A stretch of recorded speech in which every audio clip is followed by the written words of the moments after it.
ఓం శ్రీ సాయిరామ్. భగవాన్ బాబావారి దివ్య పాదార విందాలకు శతకోటి ప్రణామాలు సమర్పించుకుంటూ ఈనాటి వేదం శిక్షణా తరగతికి ప్రేక్షక శ్రోతలందరినీ సాదరంగా ఆహ్వానిస్తున్నాం. ఈనాడు మనం నేర్చుకోబోయే మంత్రం భాగ్యసూక్తం. భాగ్యసూక్తంలోకి ప్రవేశించే ముందు మనం కార్యక్రమాన్ని గణపతి ప్రార్థనా మంత్రంతో మొదలుపెట్టుకుందాం.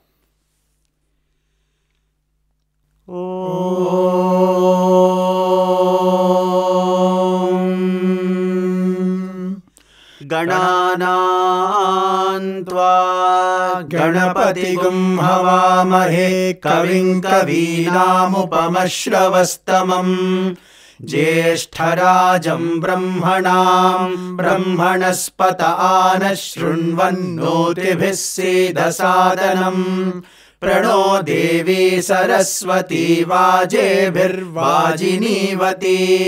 धीनामवित्र्यवतु गणेशाय नमः सरस्वत्यै नमः श्रीगुरुभ्यो नमः हरिः ओम्. ఈనాడు మనం ఈ భాగ్యసూక్తాన్ని ఇప్పుడు ప్రారంభించుకుందాం. నేను ఒక లైన్ చెప్తాను, మీరు దాన్ని 2 సార్లు రిపీట్ చేయండి. ఓం ప్రాతరగ్నిం ఓం ప్రాతరగ్నిం ఓం ప్రాతరగ్నిం ప్రాతరింద్రగుం హవామహే ప్రాతరింద్రగుం హవామహే ప్రాతరింద్రగుం హవామహే ప్రాతర్మిత్రావరుణా ప్రాతర్మిత్రావరుణా ప్రాతర్మిత్రావరుణా ప్రాతరశ్వినా ప్రాతరశ్వినా ప్రాతరశ్వినా. ఓం ప్రాతరగ్నిం ప్రాతరింద్రగుం హవామహే ఓం ప్రాతరగ్నిం ప్రాతరింద్రగుం హవామహే ఓం ప్రాతరగ్నిం ప్రాతరింద్రగుం హవామహే ప్రాతర్మిత్రావరుణా ప్రాతరశ్వినా ప్రాతర్మిత్రావరుణా ప్రాతరశ్వినా ప్రాతర్మిత్రావరుణా ప్రాతరశ్వినా. ఓం ప్రాతరగ్నిం ప్రాతరింద్రగుం హవామహే ప్రాతర్మిత్రావరుణా ప్రాతరశ్వినా. ఓం ప్రాతరగ్నిం ప్రాతరింద్రగుం హవామహే ప్రాతర్మిత్రావరుణా ప్రాతరశ్వినా. ఓం ప్రాతరగ్నిం ప్రాతరింద్రగుం హవామహే ప్రాతర్మిత్రావరుణా ప్రాతరశ్వినా. ప్రాతర్భగం పూషణం ప్రాతర్భగం పూషణం ప్రాతర్భగం పూషణం బ్రహ్మణస్పతిం ప్రాతః సోమముత బ్రహ్మణస్పతిం ప్రాతః సోమముత బ్రహ్మణస్పతిం ప్రాతః సోమముత రుద్రగుం హువేమా రుద్రగుం హువేమా రుద్రగుం హువేమా. ప్రాతర్భగం పూషణం బ్రహ్మణస్పతిం ప్రాతః సోమముత రుద్రగుం హువేమా. ప్రాతర్భగం పూషణం బ్రహ్మణస్పతిం ప్రాతః సోమముత రుద్రగుం హువేమా. ప్రాతర్భగం పూషణం బ్రహ్మణస్పతిం ప్రాతః సోమముత రుద్రగుం హువేమా. ఇప్పుడు మనం ఈ 2 లైన్స్ ఒకసారి కలిపి చెప్పుకుందాం. ఓం ప్రాతరగ్నిం ప్రాతరింద్రగుం హవామహే ప్రాతర్మిత్రావరుణా ప్రాతరశ్వినా प्रातर्भगं पूषणं ब्रह्मणस्पतिं प्रातः सोममुत रुद्रगुं हुवेम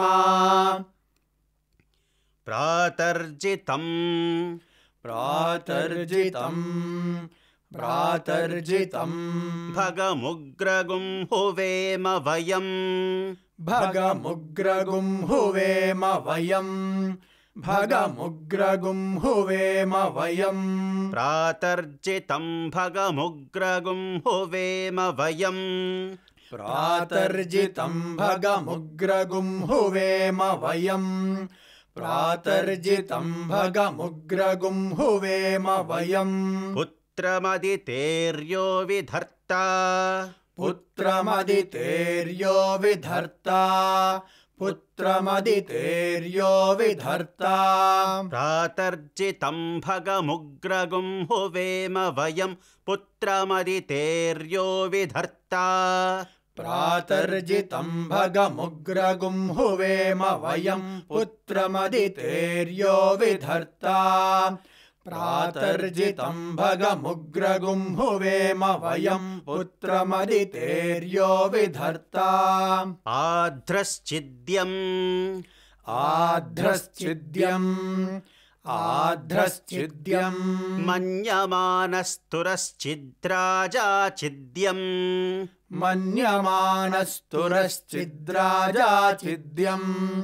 मन्यमानस्तुरश्चिद्राजाचिद्यम् भगं भक्षीत्याह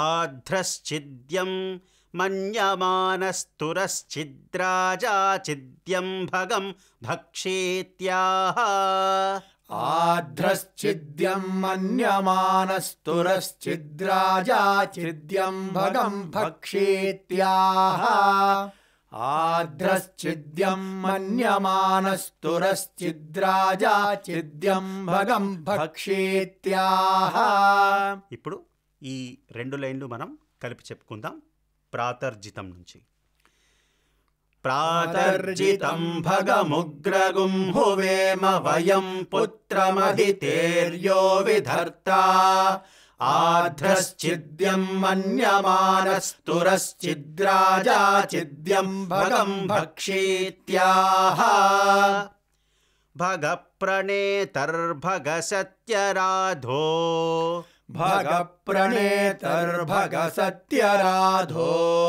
भगप्रणेतर्भगसत्यराधो भगेमां ధియముదవదదన్నః ఇక్కడ మీరు ధియముదవదదన్నః దాంట్లో ధాకి అనుదాత్తం ఇస్తున్నారు, యాకి అనుదాత్తం ఇవ్వాలి. ధియముదవదదన్నః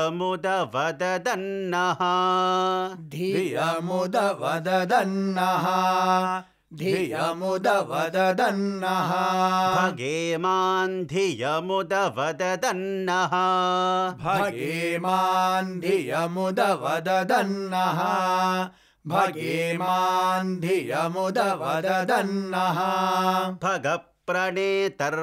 भगप्रणेतर्भगसत्यराधो भगेमान् धियमुदवददन्नः भगप्रणेतर्भगसत्यराधो भगेमान् धियमुदवददन्नः भगप्रणेतर्भगसत्यराधो भगेमान् धियमुदवददन्नः भगप्रणोजनय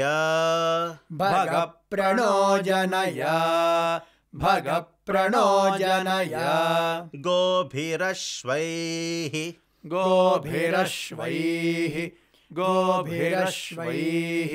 भगप्रणृभिर्नृवन्तः स्यामा भगप्रणृभिर्नृवन्तः स्यामा गोभिरश्वैर्भगप्रणृभिर्नृवन्तः स्यामा गोभिरश्वैर्भगप्रणृभिर्नृवन्तः स्यामा गोभिरश्वैर्भगप्रणृभिर्नृवन्तः स्यामा प्रणो जनय गोभिरश्वैर्भगः प्रणृभिर्नृवन्तः स्यामा भग प्रणो जनय गोभिरश्वैर्भगः प्रणृभिर्नृवन्तः स्यामा भग प्रणो जनय गोभिरश्वैर्भगः प्रणृभिर्नृवन्तः स्यामा. ఇప్పుడు భగ ప్రణేతర్ నుంచి మనం ఒక్కసారి ఈ 2 లైన్స్ చెప్పుకుందాం కలిపి. भग प्रणेतर्भग सत्यराधो भगेमान् धियमुदवदन्नः भग प्रणो जनय गोभिरश्वैर्भग प्रणृभिर्नृवन्तः स्यामा. उतेदानीम् उतेदानीम् भगवन्तः स्यामोत प्रपित्वा भगवन्तः स्यामोत प्रपित्वा भगवन्तः स्यामोत प्रपित्वा उत मध्ये अह्नाम् उत मध्ये अह्नाम् उत मध्ये अह्नाम्. उतेदानीं भगवन्तः स्यामोत प्रपित्वा उत मध्ये अह्नाम् उतेदानीं भगवन्तः स्यामोत प्रपित्वा उत मध्ये अह्नाम् उतेदानीं भगवन्तः स्यामोत प्रपित्वा उत मध्ये अह्नाम्. उतोदितामघवन् सूर्यस्य वयम् उतोदितामघवन् सूर्यस्य वयम् उतोदितामघवन् सूर्यस्य वयम् देवानागुं सुमतौ स्यामा देवानागुं सुमतौ स्यामा देवानागुं सुमतौ स्यामा. उतोदितामघवन् सूर्यस्य वयं देवानागुं सुमतौ स्यामा उतोदितामघवन् सूर्यस्य वयं देवानागुं सुमतौ स्यामा उतोदितामघवन् सूर्यस्य वयं देवानागुं सुमतौ स्यामा. ఇప్పుడు మనం ఈ 2 లైన్లు కలిపి ఒకసారి చెప్పుకుందాం. उतेदानीं भगवन्तः स्यामोत प्रपित्वमुत मध्ये अह्नाम् उतोदितामघवन् सूर्यस्य वयं देवानागुं सुमतौ स्यामा. भग एव भगवागुम् अस्तु भग एव भगवागुम् अस्तु भग एव भगवागुम् अस्तु. देवास्तेन वयम् देवास्तेन वयम् देवास्तेन वयम् भगवन्तः स्यामा भगवन्तः स्यामा भगवन्तः स्यामा. देवास्तेन वयं भगवन्तः स्यामा देवास्तेन वयं भगवन्तः स्यामा देवास्तेन वयं भगवन्तः स्यामा. भग एव भगवागुम् अस्तु देवास्तेन वयं भगवन्तः स्यामा भग एव भगवागुम् अस्तु देवास्तेन वयं भगवन्तः स्यामा भग एव भगवागुम् अस्तु देवास्तेन वयं भगवन्तः स्यामा. तन्त्वा भग सर्व तन्त्वा भग सर्व तन्त्वा भग सर्व इज्जो हवीमि इज्जो हवीमि इज्जो हवीमि. स नो भगपुर एता भवेह स नो भगपुर एता भवेह स नो भगपुर एता भवेह.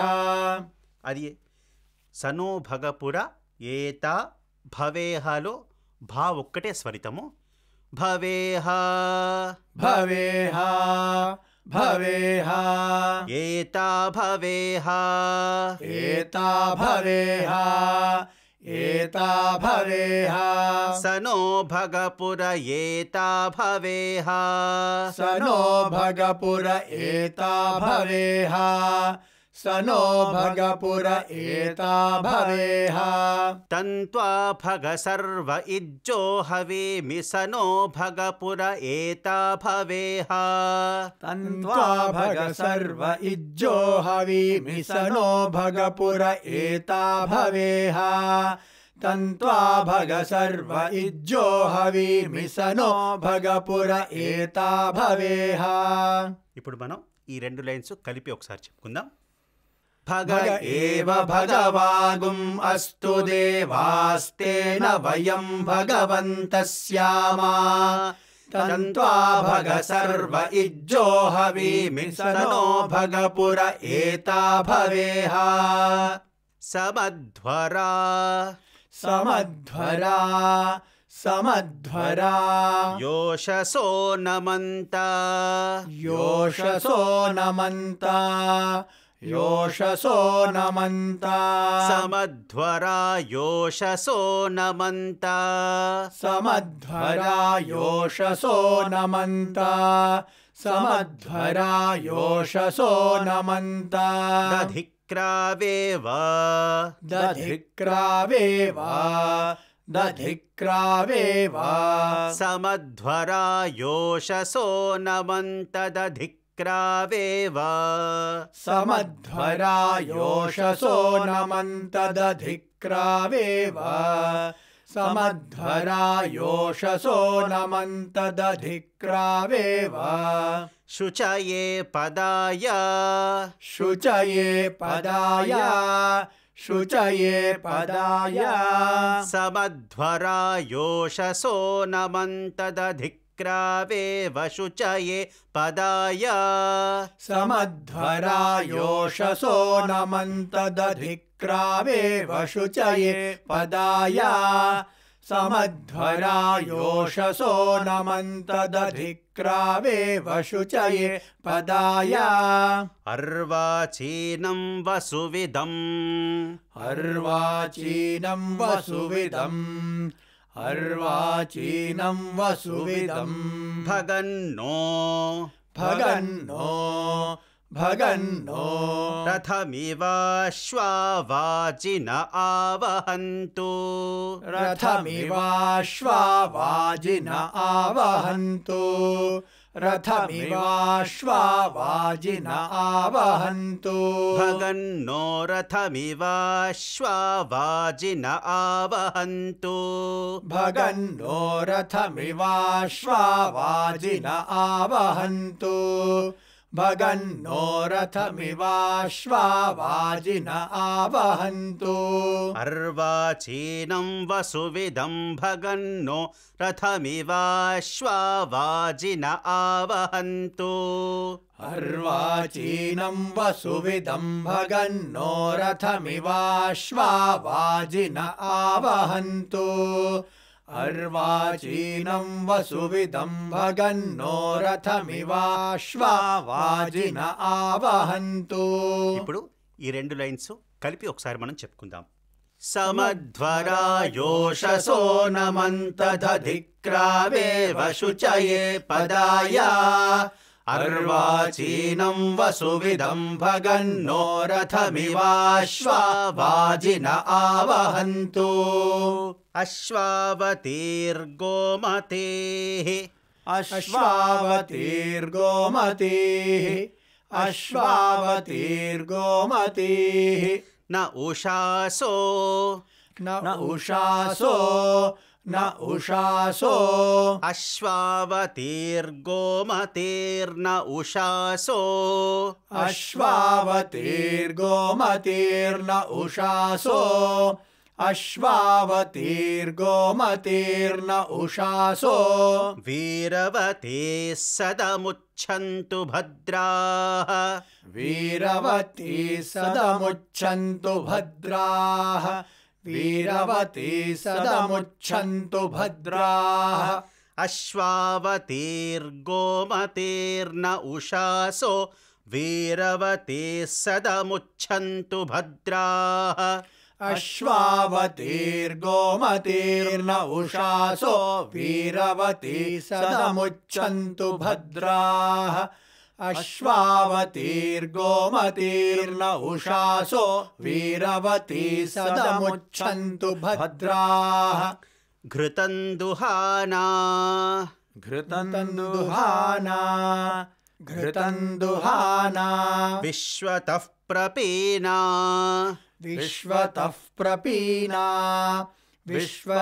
प्रपीना यूयं पात स्वस्तिभिः सदा नः यूयं पात स्वस्तिभिः सदा नः यूयं पात स्वस्तिभिः सदा नः घृतं दुहाना विश्वतः प्रपीना यूयं पात स्वस्तिभिः सदा नः घृतं दुहाना विश्वतः प्रपीना यूयं पात स्वस्तिभिः सदा नः घृतं दुहाना विश्वतः प्रपीना यूयं पात स्वस्तिभिः सदा नः ఇప్పుడు ఈ రెండు లైన్లు మనం కలిపి చెప్పుకుందాం ఒకసారి अश्वावतीर्गोमतीर्न उषासो वीरवती सदमुच्छन्तु भद्राः घृतं दुहाना विश्वतः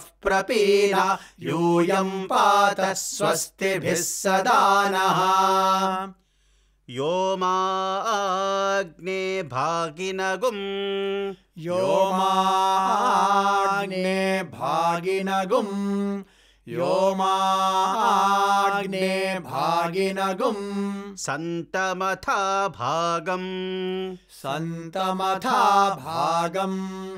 सन्तमथा भागं चिकीर्षति चिकीर्षति सन्तमथा भागं चिकीर्षति सन्तमथा भागं चिकीर्षति सन्तमथा भागं चिकीर्षति यो मा अग्ने भागिनगुं सन्तमथा भागं चिकीर्षति यो माग्ने भागिनगुं सन्तमथा भागं चिकीर्षति यो माग्ने भागिनगुं सन्तमथा भागं चिकीर्षति अभागमग्ने अभागमग्ने तं कुरु मामग्ने तं कुरु मामग्ने अभागमग्ने तं कुरु मामग्ने अभागमग्ने तं कुरु मामग्ने अभागमग्ने तं कुरु मामग्ने भागिनं कुरु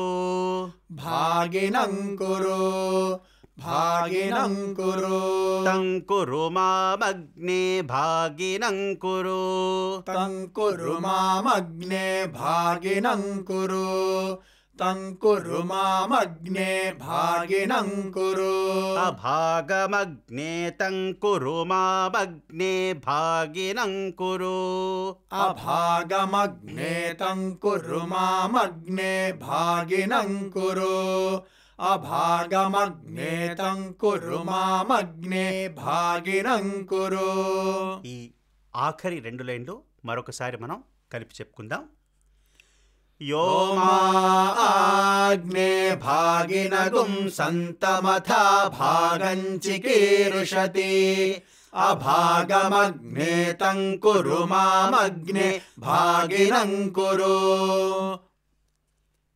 ఇప్పుడు మనం మొత్తం భాగ్య సూక్తాన్ని ఒకసారి మనం కలిపి చెప్పుకుందాం శృతిని కొద్దిగా పెంచుకుందాం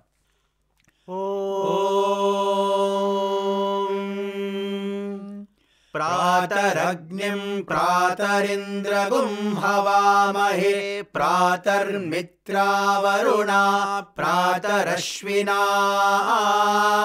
प्रातर्भगं पूषणं ब्रह्मणस्पतिं प्रातः सोममुत रुद्रगुं हुवेम प्रातर्जितं भगमुग्रगुं हुवेम वयं पुत्रमधितेर्यो विधर्ता आध्रश्चिद्यं मन्यमानस्तुरश्चिद्राजा चिद्यं भगं भक्षेत्याह भगप्रणेतर्भगसत्यराधो भगेमान्धियमुदवदन्नः भगप्रणो जनयगोभिरश्वैर्भगप्रणृभिर्नृवन्तस्यामा उतेदानीं भगवन्तस्यामोत प्रपित्व उत मध्ये अह्नाम् उतोदितामघवन् सूर्यस्य वयं देवानागुं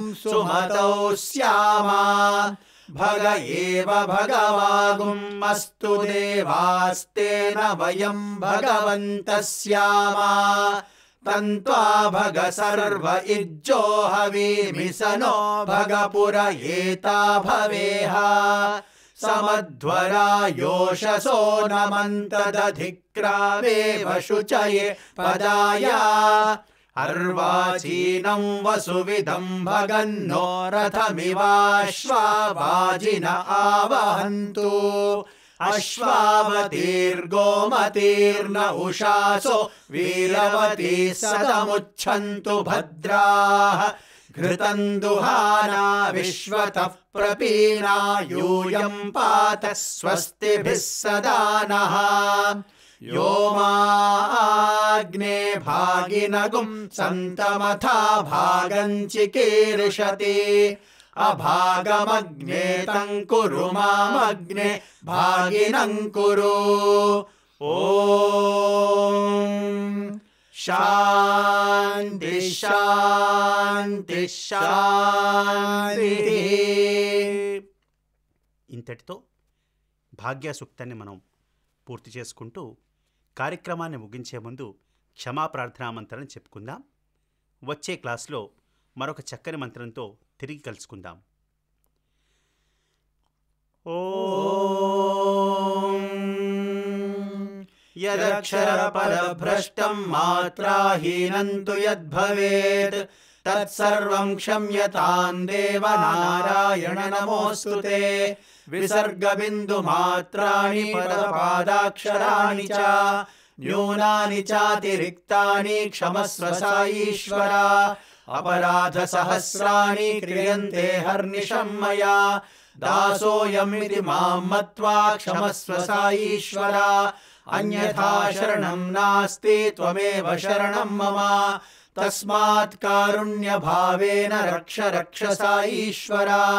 हरिः ओं तत्सत् श्री साईश्वरार्पणमस्तु. ओम शांति शांति शांति.